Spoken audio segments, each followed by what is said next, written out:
महादेव मुंडे प्रकरणाला तब्बल 19 महिने पूर्ण झाले तरी अद्याप एकही आरोपी अटक झाले नाहीत आणि ज्ञानेश्वरी मुंडे यांना भेटीसाठी मनोज जरांगे पाटील हे परळीमध्ये आले होते। काय नेमकं चर्चा झाली? आमची चर्चा एवढी झाली की मी हॉस्पिटलमधून दादांना आव्हान केलं होतं। ज्यावेळेस माझ्यावर एनसी दाखल झाली तेव्हा मला एकमेव दादा दिसले। दादांना त्यावेळेस मी हाके साहेबांना बी आव्हान केलं, धनुभाऊंना बी आव्हान केलं, पंकजाताईंना बी आव्हान केलं आणि दादांना पण आव्हान केलं। सुप्रियाताई तर माझ्या पाठीमागं बहिणीसारख्या आहेत। मी सगळ्यांना आव्हान केलं, म्हणतं दादांनी तात्काळ मला डिस्चार्ज झाल्याच्या नंतर तुरंत असा कॉल केला आणि म्हणले प्रकृतीची काळजी घ्या, शरीर आहे तर न्याय भेटल, नाही तर तुम्ही नसल्याच्या नंतर न्याय नाही। त्यासाठी दादांनी माझ्या एका शब्दावर दादा इथपर्यंत आले आणि त्यांनी माझ्या डोक्यावर हात ठेवला। तेव्हा मला असं वाटलं की दादा आता पुरेपूर मैदानात उतरून म्हणजे ह्या केसमध्ये सामील होऊन माझ्या नवऱ्याच्या आरोपींना अटक करतील। ज्यावेळेस तुम्ही विष प्राशन केलं त्यानंतर पोलीस अधीक्षकांसोबत काही चर्चा वगैरे झाली? त्यानंतर मी नाही चर्चा केली पोलीस अधीक्षक SP सरांसोबत। त्याच्या अगोदर मी चर्चा केली होती। नंतर माझ्या डोक्यात तेच घुमत होतं की आता मी इथून जर गेले तर जीवनाचा काय उपयोग आहे, म्हणून मी माझं जीवन संपवण्याचा निर्णय घेतला होता। आता काही भोपला आणि कनेरवाडी गावातील ग्रामस्थ आहेत ते देखील रस्ता रोको आंदोलन करणार आहेत। या संदर्भात त्यांनी काही माहिती वगैरे? हां, आता कसं सगळे जागरूक झाले, कारण विष प्राशन केलं, कारण या लेकराबाळांचा विचार करून आता पूर्ण गाव एक झाला आहे।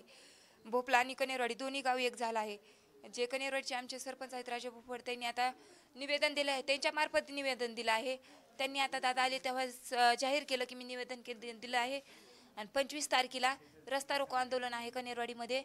आणि माझं बी अजून सगळ्या जनतेला आव्हान आहे की तुम्ही पण पुरेपूर ह्या आंदोलनात सहभागी व्हा, सगळ्या आमच्या गावकरींना मदत करा, माझ्या नवऱ्याच्या न्यायासाठी सगळेजण उपस्थित राहा।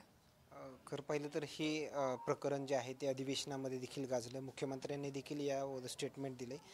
काय अपेक्षा आहे मुख्यमंत्री? माझी मुख्यमंत्री साहेबांना एवढीच अपेक्षा आहे की आता SP सरांना तुम्ही तात्काळ आदेश द्या। अजून विधान भवनात तर मांडलं आहे ना, तर आता SP सरांना आदेश द्या आणि जन आंदोलन होण्यापेक्षा आणि महाराष्ट्र बंद करण्यापेक्षा दादा तोपर्यंत त्याच्या अगोदर आरोपी अटक करा आणि न्याय मिळवून द्या। जसं की या अगोदरचे काही पोलीस अधीक्षक होते किंवा पोलीस प्रशासनाचे अधिकारी होते यांच्यावर दबाव असल्याचं तुम्ही वारंवार मात्र आत्ताचे जे पोलीस अधीक्षक आहेत नवनीत कावत यांच्यावर कुठं दबाव वगैरे आहे असं त्यांना? नाही, आताच्या SP सरांवर दबाव नाही, पण पहिले जे सानप सर होते त्यांच्यावर मग पुरेपूर दबाव होता। कारण बंगल्यावरून फोन आला तपास थांबविला त्यांनी। कॉन्स्टेबल म्हणजे खुद पोलीस त्यांच्या खात्यातले जे कॉन्स्टेबल आहेत त्यांनीच मला सांगितलं होतं, ते बी सोरमुले सरांदेखत। मग बंगल्यावरून फोन आला तपास थांबविला म्हणल्यावर मग त्यांच्यावर दबाव असेल तेव्हाच तपास थांबविला ना। मग त्यांच्या अंगावर वर्दी होती ना, मग त्यांनी वर्दीची ताकद त्यांना दाखवून द्यायची ना, आरोपी अटक करायचे होते ना। पण दबाव आला म्हणून त्यांनी तपास थांबविला, हे तर जाहीरच झालं आहे। ओके, धन्यवाद। मनोज जरांगे पाटील यांच्या भेटीनंतर ज्ञानेश्वरी मुंडे यांच्या आलेल्या प्रतिक्रिया आणखी मात्र नवीन अपडेट्स मिळतील का हे पाहणं तेवढंच महत्त्वाचं ठरणार आहे। कॅमेरामॅन उमाकांत फडसोबत सचिन मुंडे, सूर्यदुज मीडिया, बीड, परळी।